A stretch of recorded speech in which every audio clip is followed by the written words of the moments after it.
Futures trading involves a substantial risk of loss and may not be suitable for all investors. Therefore, carefully consider whether such trading is suitable for you in light of your financial condition. Good morning. It's Thursday, March 19th. I'm Phil Streible, Chief Market Strategist at Blue Line Futures. So quite a busy morning here. I'll also be on the Schwab Network at 7:40 a.m. Central Time.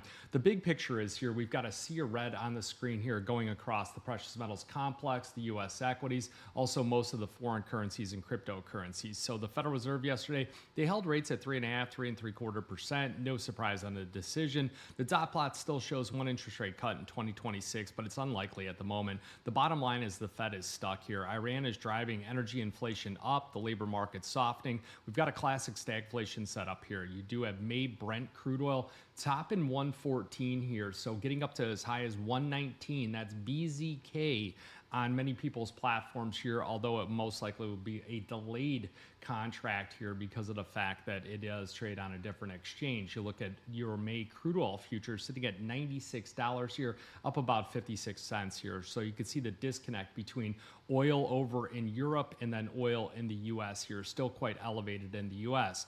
Now we are seeing stocks slipping here after the latest escalation in the Middle East with Israel and Iran trading strikes on key energy facilities. So Iran threatened to strike an infrastructure in Saudi Arabia, Qatar, the United Arab Emirates in retaliation for a U.S.-Israel strikes on one of the gas fields in Iran. So what commodities are working right now is one of the questions that I keep getting asked here, and it's really that corn, that wheat, the sugar market. Sugar does work as a proxy for energy in certain periods of time. Cotton futures are pushing up quite well, in addition to many of these energy products like crude oil and natural gas. Natural gas hanging in around that $3 level here, getting a bit of a bump up about 10 cents here, but completely isolated from what's going on over in Europe and over in the Middle East. So you look at these stock indices, they bared most of the brunt here yesterday after that Federal Reserve meeting, and then you look at the 10-year treasury yields, they did have a big jump up as well. So putting some pressure on some of the metals markets. Now you look at gold futures and really honing in on that, 48.68 being the high of the overnight session on April, dropping below that 5,000 mark, hitting a low of 46.72, actually 46.69.40. So the 10-day exponential average to range 145, big jump here. Gold volatility bouncing off the key level. Put in GVZ, put 26 on your screen, draw a line going across that. That's going to be your bottom level of at least a regime change on that gold market where you don't get as much volatility and you start to attract other participants in that market bouncing off that 26 level. So what's going on with this gold market specifically is that if you look at much of the driving factor of the gold market over the past, say, year and a half that has steadily increased prices has been central bank buying and ETF flows. Now, central banks, they do need to make a decision here. They look at where they're at in their economy,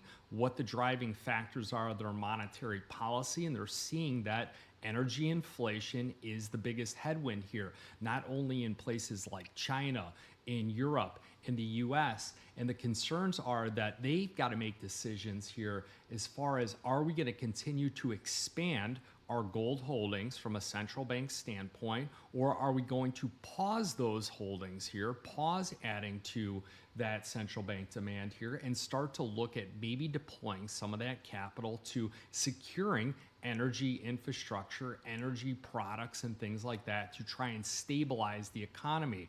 Remember, the central bank, their primary focus many times is just controlling inflation and also controlling the labor market. And the way to do that is to secure energy resources. So many of them are net importers of energies, and they see that their supply chains are being threatened. So less purchases on the gold market and more purchases on energy right now.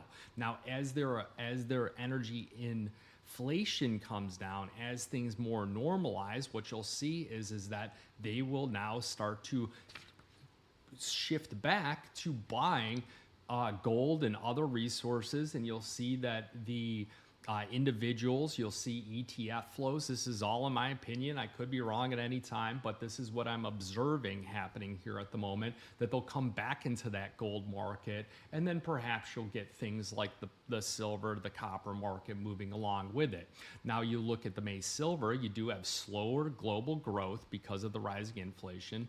You do have a stronger dollar, and what's that happens? It happens to have copper and silver, they tend to get hit first. So you look at the highs overnight on the silver market, 76.75, big drop down to about $70, falling about 8.5% overnight. The 10-day exponential average true range sitting at $5.59. Silver volatility, SLV sitting at 62.79. Your key level, obviously 70 is one level to watch. $80 on the upside is one level to watch. The structural story, the AI data centers, the EV build out, the supply deficit, all that's intact. None of it has changed whatsoever. So this is becoming a macro trade and not really any kind of fundamental breakdown here. It's just a risk off sentiment here, and we see that in the gold silver ratio. So gold silver ratio sitting 65-1. I discussed that most likely it's going to rise here yesterday, and it's a classic risk off move here and a stagflation signal.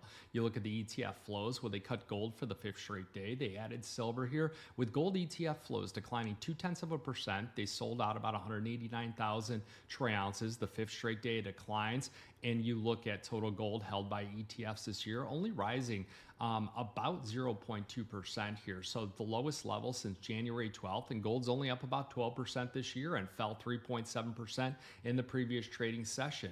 You look at silver ETF flows, well, they did add 0.2%. So some of the dip buyers coming into that market, but year to date, the total ETFs have declined 6.7%. You're seeing platinum selling for 13 straight days, palladium for 11 straight days on ETF flows.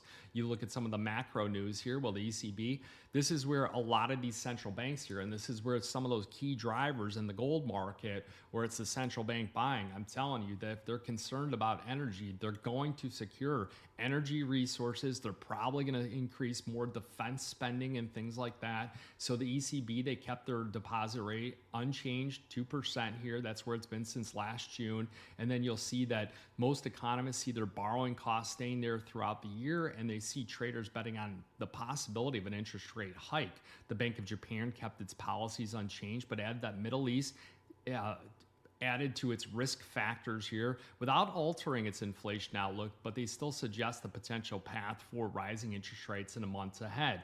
We will have some economic data coming out today. You'll have that initial jobless claims. You want to pay attention to that. You want to see the leading index for February, the new home sales, wholesale inventories. Those are all scheduled to come out here. The dollar index right at 99.92, now dipping just a little bit back, 99.88, topping that resistance level in July. November, the double top, 100 to 100.5, and you get the euro currency back down support right near that 115 mark.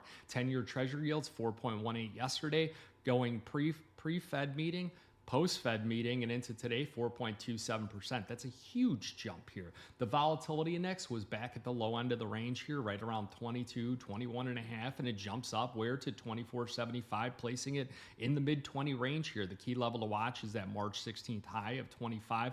We have not seen a close over that level yet. The VIX, if it closes above that level and it opens up the door for a move to 30, you're going to see some panic conditions here. We'll drop back down to that 22, 20, 18, really has some more normalization and stabilization taking place in the market. Bitcoin futures sitting right around that 70,000 mark, and the S&P gamma exposure is negative, so you have the dealers amplifying moves in both directions. European stocks plunge for a second straight day. Asian stocks decline, snapping a 3-day winning streak here. And the MSCI Asia Pacific fell as much as 2.2%. In all major markets in the region here, we're in the red, led by losses in Japan and South Korea. So quite a risk-off move here. You know, this is where position sizing comes in and is probably one of the most important factors here. Being calm and collect when you're adding your positions on, focusing on, hey, what is the notional value of this particular product? What is the margin requirements are there? Is there a threat they would increase the margin, decrease the margin on it? And what is that margin to equity ratio that you have going on? Remember, in a lot of these products, there's minis, there's micros, there's 1 ounce gold, 10 ounce gold, there's 50 and 100 ounce gold. You go to the grain markets, there's 100 bushel, 500 bushel, 1,000 bushel, 5,000 bushel. So, sugar contracts, they've got quite a bit of liquidity in all the options in those markets as well. Bitcoin has it all the way down to 1/10 of a Bitcoin. So there's quite a bit of ability, in my opinion, especially in natural gas and crude oil as well, to right size and position size your particular account given the volatility in these markets. So if you guys got any questions, shoot an email to info@bluelionfutures.com. Remember, futures and option trading does involve risk of loss, may not be suitable to all investors. Good luck, good trading. Futures trading involves a substantial risk of loss and may not be suitable for all investors. Therefore, carefully consider whether such trading is suitable for you in light of your financial condition.